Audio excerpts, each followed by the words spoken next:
We listen, we don't judge. We listen with no judgment.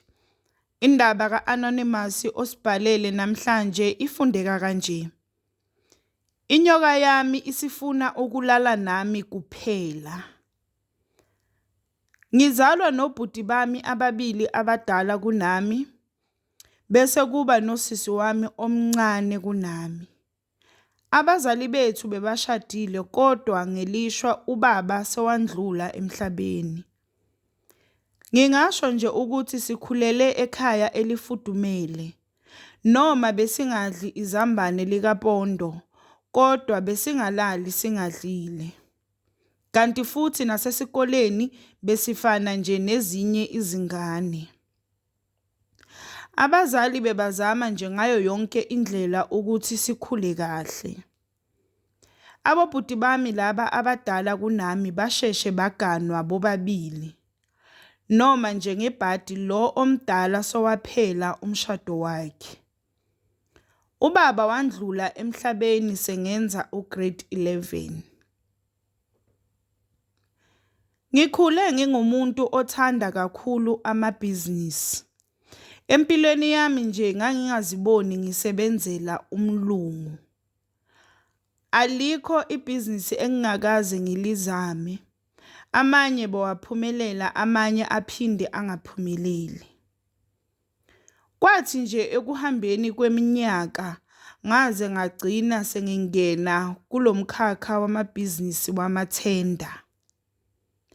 Noma nje ngathi ngiqala ukungena kulomkhakha bekungahambi kahle ngoba bengithola nje amathenda wemali encane.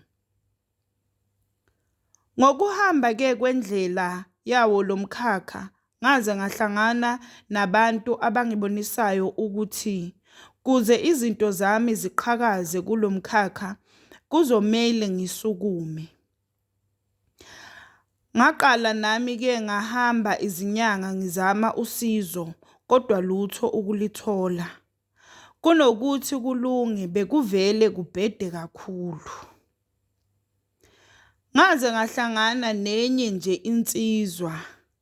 Yathi yona izokwazi ukungisiza. Kodwa kuzomela ngibe nesibindi ngoba la izongiyisa khona kuyathwalwa. Ngayitshela lensizwa ukuthi inkani nje makungathwala ngegazi anginankinga ngingakwenza lokho. Ngoba sengihlupheke kakhulu. Yathi yona cha mfethu lapha uyazikhethela indlela obonayo ukuthi izoba right for wena. Ngabona ke kulula lokho. Nangempela ngalungisa amaphepha ami ngoba phela lento besizoyilanda ezweni langaphandle. Nangempela lwafika usuku lokuthi sihambe. Ngangithukile khona impela kodwa ngazitshela ukuthi sibindi uyabulala sibindi uyaphilisa. Masifika kuleya ndawo sathola kugcwele into eyisimanga. Kukhona abantu ababuya emazweni ahlukahlukene. Kwakukhona ngisho osopolitiki imbala. Sahlala nje izinsuku ezintathu singakasizakali, saze sasizakala kwelesine usuku. Lapha ufike ufakwe endlini emnyama, ungena nomuntu ozokutoligela ukuthi kuthiwani. Mina ke ngafike ngachaza lapha udaba lwami. Ngasho ukuthi ngicela into engachithi gazi. Ngicela into engeke ithinte umndeni wami noma umndeni wakithi. Bese nginengane noma wengane vele ngaleso sikhathi. Kodwa bengingakashadi. Into enganikwa yona inyoka. Imigomo yalesithwalo sami kwawukuthi ngifunela lenyoka amantombazane ezolala nawo nje kuphela. Kanti futhi nawo lamantombazane angeke aze afe emva kokulala nale nyoka. Ngabona kulula kakhulu ke lokho ngoba sonke siyazi ukuthi amantombazane afuna imali nje qha. Kanti futhi nami ngiyinsizwa nje ebukekayo. Saqeda ke kwathiwa asihambe sibuyele emuva. Mangifika la ngihlala khona, ngifike ngilungisele le nyoka yami igumbi layo la ezohlala khona. La ekungeke kungene khona muntu.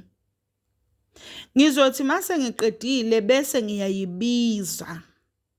Nganikezwa nezinto engizozisebenzisa mase ngiyibiza. Kwathiwa angiyethe igama engizoyibiza ngayo. Nganikezwa u3 days ukuthi ngilungise indawo. Nangempela sabuya eSouth Africa nalensizwa, yafike yangiboleka imali yokuthi ngifune indawo ezoba u3 bedroom engizoqasha kuyo okwamanje ngingakathengi umuzi wami. Sayifuna indawo sayithola.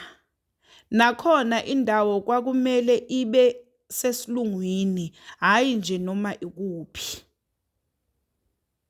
Kwaphela lo 3 days izinto sezilungile. Nangempela ngayibiza inyoka yami. Igama layo engayetha yona ukhiqiza imali.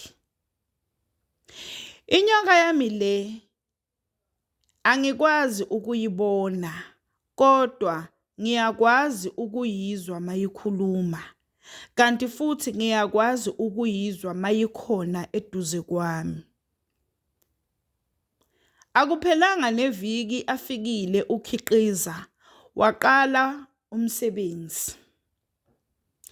Nangempela ukhiqiza wakhiqiza imali yokuthi ngihambe ngiyospenda emaklabhini kuze ngizothola amantombazane. Akuphelanga sikhathi esingakanani ngathola ithenda yamamiliyoni. Yashintsha nje impilo yami, ngathenga izimoto ezibizayo nomuzi omuhle. Into beyenzeka ke, ukhiqiza bengihamba naye kulamaklabhu. Angithi bengike ngasho ngathi akabonakali, kodwa mina ngiyakwazi ukumuzwa. So ubefike lapha emaklabhini azikhethele intombazane ayifunayo. Noma ngabe kube kuthiwa yinhle noma yimbi leyo ntombazane, uma nje sekayikhethile ukhiqiza bekumele ngiyithole. Futhi nje mase ngike ngakhuluma entombazaneni beyinganqabi. Bekwala ngisho noma ngabe ihamba nomuntu wayo, mase kufike ukhiqiza bekuphela konke. Okunye ke ukhiqiza bekangayiphindi intombazane. Into beyenzeka nje intombazane uma ngike ngahamba nayo endlini, angeke ngiphinde ngihlangane nayo. Wona bawangafi lamantombazane ngoba amanye nginokuwabona kuma social media. Yilaba wabiza ama-influencer. Kuhambe kwahamba isikhathi. Ukhiqiza waqala manje wafuna amadoda. Ngazibuza ukuthi hayibo, kanti le nyoka seyishintshile yini, seyingumuntu wesifazane. Kodwa bengingeke ngikwazi ukumbuza ukhiqiza ngoba bekangabuzwa lutho. Kanti futhi ke nezinto zami bezihamba kahle.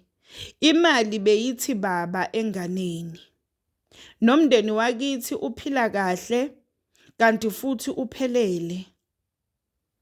Uma wengane yami bengingahlali naye ngoba bengisaba ukuthi ukhiqiza uzolala naye. Ngamthengela owakhe umuzi. So imina bengiya la bekahlala khona. Kuthe nje kulonyaka ondlule sesilungiselela ukuthi ngiyolobola uma wengane. Ngoba phela nasekhaya bese baqala manje baba nezinkulumo zokuthi ngoba imali ikhona angiyithathi ngani lengane yabantu. Zaqala lapho-ke izinkinga zami. Kwathi nje ngobunye ubusuku ngezwa ukhiqiza esela duze kwami embhedeni. Ngathuka kakhulu, ngavuka ngambuza ukuthi kwenze njani ngoba phela uthe namuhla uright asiyindawo. Wathi nje ukhiqiza cha namuhla ngifuna wena. Ngathi ngiyazama ukugoloza. Wavele wazigoqa emzimbeni wami, ngangiklinyeka ngaphelelwa umoya. Ngathi nje sengiselelwe umoya wokugcina wangiyeka. Ngathi ngisukuma ngikhwehlela wabe ngidonsa engibuyisela embhedeni. Wabe ngidunsisa angibhekisa le washo engena. Wazenzela ngaze ngaphelelwa ngamandla. Ngicabanga ukuthi ngathi ukufa kancane ngalelo suku. Ngoba angazi nokuthi waceda nini ukhiqiza. Mina ngaphaphama ngakusasa ngo-5 ntambama inkathi.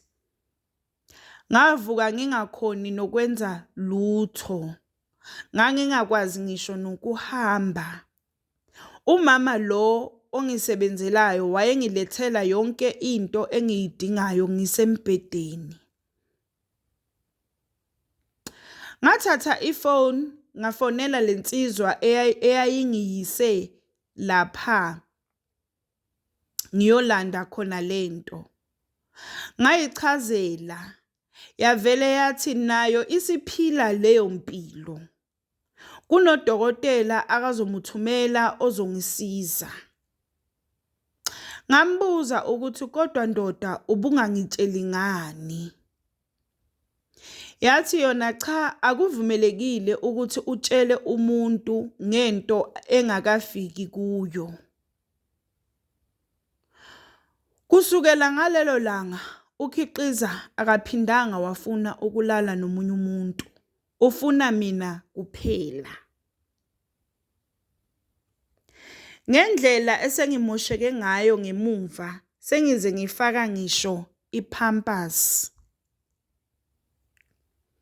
Imali ikhona yona impela kodwa impilo yami seyinzima kakhulu. Ngiyazisola ukuthi ngayithathelani lento. Sengihambile izinyanga angilitholi usizo. Nalensizwa eyangiyisa le ayisafuni ukuthi ingihambise ngiyobuyisela lento emuva. Ingiqedile lenyoka. Ilala nami ubusuku nemini. Sengize ngazama nokuzibulala kodwa ngangaphumeleli. Unkosikazi lo bengithi ngizama ukumthatha naye usengishiyile ngoba angisakwazi ukuba nesikhathi sakhe. Nginamahloni ukuthi mangingakhumula uzothini mekabona lo monakalo osezinqeni zami. Bafethu, ayikho lento yokuthi kukhona isithwalo esingenabungozi. Labantu ekuthwala kubo abatshelani ubungozi balezinto. Banitshela okuhle nje kuphela. Mina nje la ngikhona sengilinde ukufa. Angisafuni kwamnotho lowo, angisafuni yonke into engihlanganisa nale mali nale nyoka. Sengilinde nje ukufa. We listen, we don't judge. We listen with no judgment. Sacela usitshele ukuthi ucabangani ngendaba ka-Anonymous osibhalele namhlanje ku-comment section. Sacela ungakhohlwa ukulike, usubscribe. Ungakhohlwa ukuthi ukusubscribe it's for free, awubhadali lutho. It's for free.